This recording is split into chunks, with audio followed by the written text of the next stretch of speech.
नमस्कार मित्रों, हमारे चैनल में आप सभी का हार्दिक अभिनंदन है। मित्रों, ईमानदारी का कार्य दिखने और सुनने में कष्टकर लगता है, परंतु ईमानदारी के वृक्ष पर लगे फल सदैव मीठे होते हैं एवं आत्मा को संतुष्ट करते हैं। आज की स्टोरी सच्चाई का फल कुछ इसी संदर्भ में है। मैं आशा करता हूँ कि यह स्टोरी आपको जरूर पसंद आए। मित्रों, स्टोरी को शुरू करने से पहले आपसे एक छोटा सा निवेदन है कि वीडियो को लाइक और शेयर करना ना भूलें, क्योंकि आपका लाइक और शेयर ही हमारे अंदर उत्साह का कार्य करता है और इससे हमें एक नई ऊर्जा मिलती है। तो चलिए अब देर ना करते हुए सीधे स्टोरी पर आते हैं। मित्रों, एक राज्य का राजकुमार अपनी युवा अवस्था को प्राप्त हो चुका था। राज्याभिषेक हेतु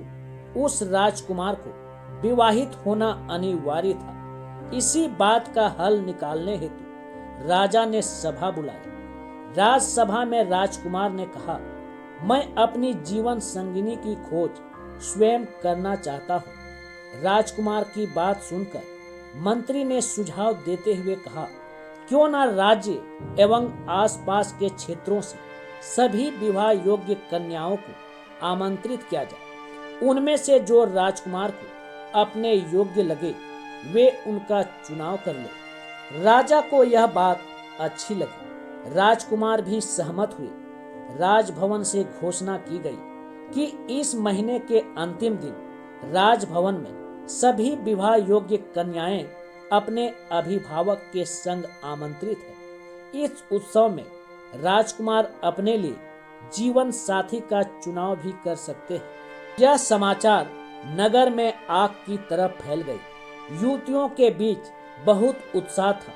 किसी को राजकुमार पसंद थी तो किसी को रानी बन जाने का सपना था। किसी को धन संपत्ति, नौकर चाकर और अच्छे कपड़े जेवर की लालसा थी तो किसी को ओहदे की लालसा। सभी युवतियां अपनी अपनी ओर से पूर्ण प्रयास कर रही थी कि वह इस एक महीने में अपने आप को सबसे ज्यादा सुंदर और आकर्षक दिखे। सब चाहती थी कि वे राजकुमार की पसंद बने। राजवैद्य की सहायिका भी राजनगर में ही रहती थी, जिसकी बच्ची तारा बचपन में महल में आती जाती रही है।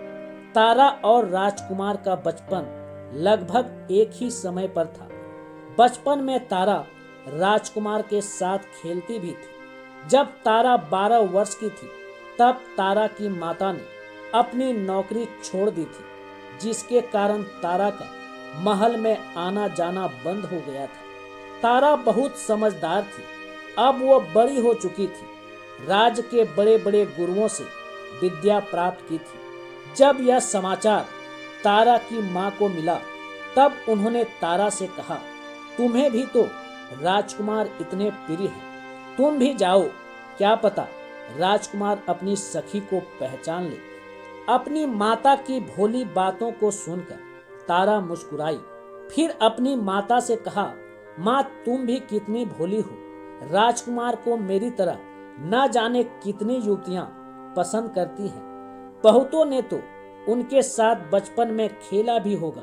राजकुमार को सब स्मरण कहाँ होंगे। इस पर माता ने कहा, तुम भी जाती तो मुझे अच्छा लगता। माता की बातें सुनकर तारा ने कहा, वैसे तो वहां जाने का कोई फायदा नहीं है, परंतु फिर भी मेरी माता की इच्छा है तो मैं अवश्य जाऊंगी।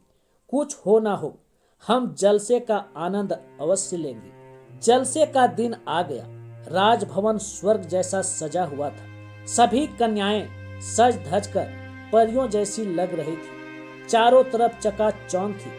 बहुत ही सुंदर सजावट, अलग अलग तरह के पकवान, व्यंजन और मनोरंजन के कई साधन थे। कहीं नृत्य तो कहीं गीत संगीत। वहीं हजारों युवतियां अपना भाग्य परखने आई थी, परंतु आयोजन में राजकुमार किसी युवती से मिले ही नहीं। जब आयोजन समाप्ति की ओर पहुंचा तब राजकुमार ने एक घोषणा की। उन्होंने कहा, सभी युवतियों को एक एक बीज दिए जाए। सभी युवतियां इन बीजों से पौधे उगाएं। 6 महीने बाद जब इन पौधों में फूल आने का समय होगा, तब हम गुलदस्तों की प्रतियोगिता रखेंगे, जिसमें सभी युवतियां अपने परिचय देंगी और साथ में अपने बागवानी की अनुभव साझा करेंगी। जिन भी युवती के गुलदस्ते एवं बागवानी की बात से मैं पूर्ण सहमत हो जाऊंगा, मैं उनको अपनी जीवन संगिनी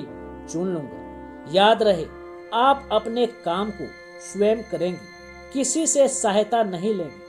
आप सभी को मेरी शुभकामनाएं। तारा बीज को लेकर बहुत उत्साहित थी। उसने अपनी माँ से कहा, माँ, तुम्हें नहीं लगता कि राजकुमार आज भी बहुत अच्छे और सच्चे हैं? तारा की माँ ने कहा, हाँ, वो तो हैं, परंतु अब तुम पौधे लगाने पर ध्यान दो। कहो तो मैं तुम्हारी कुछ सहायता करूं? तारा ने कहा, नहीं माँ, राजकुमार ने सहायता लेने से मना किया है। अगले दिन सुबह ही घर के पीछे मिट्टी खोदकर तारा ने बीज बो दिया। उसमें पानी भी डाल दिया। प्रतिदिन तारा सुबह उठ देखने जाती कि पौधा उगा या नहीं। 15-20 दिन बीत गए, तब भी पौधा नहीं उगा। तारा मायूस हो गई। उसकी माता भी दुखी थी कि न जाने तारा ने बीज लगाने में क्या गलती कर दी, जिसके कारण पौधा उगा ही नहीं। धीरे धीरे 6 माह बीत गए, पर पौधा नहीं उगा। एक दिन राजमहल के तरफ से घोषणा आई कि महीने के अंतिम दिन गुलदस्ता प्रतियोगिता होगी। जिन भी युवतियों को बीज मिले थे, वे सभी अपने अभिभावक के साथ आमंत्रित हैं। प्रतियोगिता के दिन सभी युवतियां अपने अभिभावकों के साथ सज धज कर गुलदस्ता लेकर राजभवन पहुंच गई। सभी युवतियां एक एक कर राजकुमार से मिली। सबने पहले अपना परिचय दिया, फिर अपना गुलदस्ता राजकुमार को देकर अपने बागवानी की अनुभव साझा किया।